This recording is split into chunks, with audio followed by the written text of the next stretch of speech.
السلام عليكم، ازيكم حبايب؟ عاملين ايه؟ كل سنه وانتم طيبين بمناسبه الشهر الكريم. اعد الله علينا وعليكم بالخير وعلى الامه الاسلاميه جميعا ان شاء الله. النهارده هنعمل فطار جميل وخفيف وفي ثانيه تكونوا مخلصه. طب هنعمل ايه؟ هنحول اللحمه المسلوقه للحمه الافراح او كباب حله زي ما انتم بتسموه، اي مسميات. هنعمل ايه؟ معانا صينيه على البوتاجاز. الماده الدهنيه، اي ماده دهنيه انت تفضليها، سمنه بقى بلدي، زيت، زبده، والله ده شغلك انت بقى اللي انت بتحبيه. معلقه سمنه حلوه كده. طبعا انا مسخنه الصينيه كنت حاطه. هنعمل ايه؟ بصلتين كبار،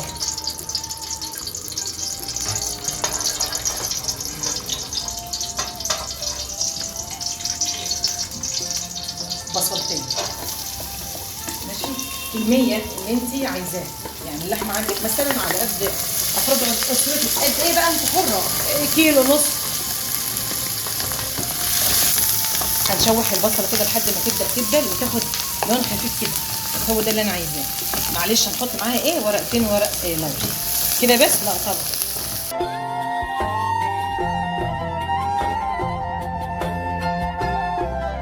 معايا جزريه متوسطه تبشريها المبشره. انا هخلي لك اللحمه دي بقى اللي ياكلها عندك سواء دي اعتماديه، عايزاها في عزومه، عايزاها في اي حاجه، سويها واعمليها زي ما انا بقول لك كده. هتاخدي منها الشوربه تشتغلي بيها في اي حاجه، رز او طبيخ او اي حاجه، او تعملي بيها لسان عصفور. طيب لو اللحمه صغيره اشتغلي بيها كده. هنحط بهارات لحمه، معلقه صغيره، نص معلقه قرفه، نص معلقه السبع بهارات. ما ننساش ان اللحمه اصلا مستويه واخده برده تطعيم، بس انا عايزاها تاخد التطعيمه دي. تشمي بقى ريحتها، الله الله عليها بعد كده، حاجه مفيش بعد كده.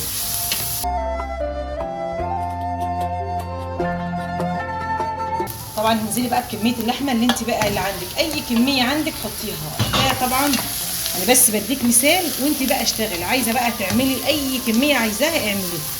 طبعا احنا حاطينها اهي، هنسيبها بقى في الخلطه ديت شويه، وبعد كده هندخلها الفرن تاخد لون. لما تطلع من الفرن هوريها لك. يعني هي دلوقتي خلاص، هي اصلا كده كده مستويه. طبعا هنعمل جنب اللحمه ايه؟ هنعمل جنبها رز بسمتي بالشوربه اللي انا قلت هنغليها، هنسلقها ونستفيد بالشوربه بتاعتها، لان طبعا عارفين ان اللحمه كلها اللي عند الجزائر كلها كبيره، فلازم نستفيد بيها. طب معانا ايه؟ معانا الرز. كميه قد ايه؟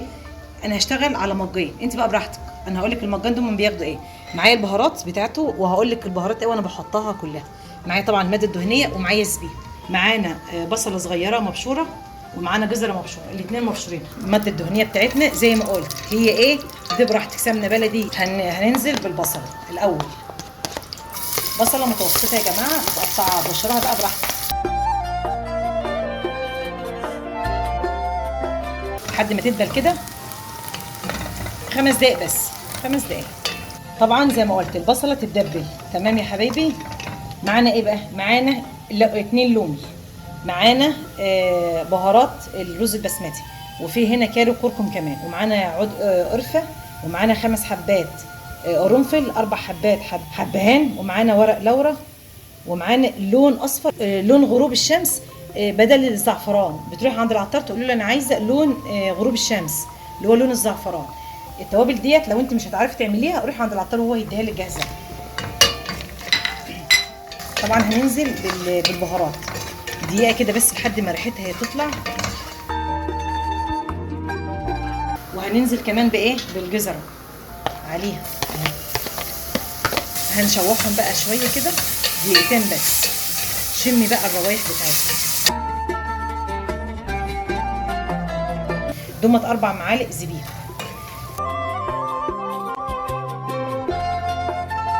هننزل يا حبايبي بالرز. الرز ده مش مغسول ولا منقوع، تمام؟ عشان اللي بيعمل الرز وعشان يبش منه. الرز ده انا لا انا غسلاه ولا انا نقعاه. طيب مقدار الرز قد ايه؟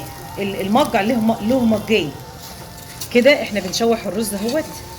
خلاص هو كده بقى الشوربه بتاعته او الميه. يعني لو ما عندكش شوربه حط ميه عاديه خالص، بس حطي فيها مكعب مرقه ماجي. طبعا انا عندي شوربه اللي انا سلقه فيها اللحمه.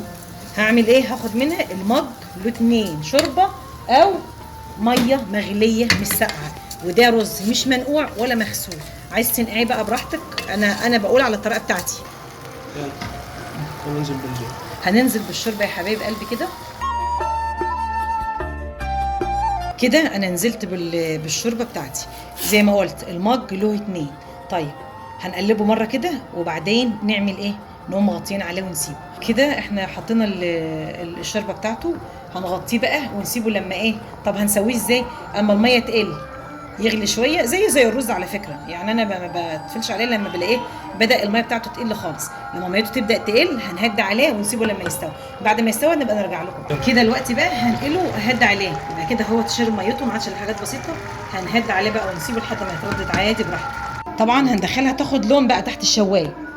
وبكده يا حبايب قلبي وصلنا لنهايه الحلقه بتاعتنا. صوما مقبولا وافطارا شهيا. كنت مع اميره حسن. سلام عليكم.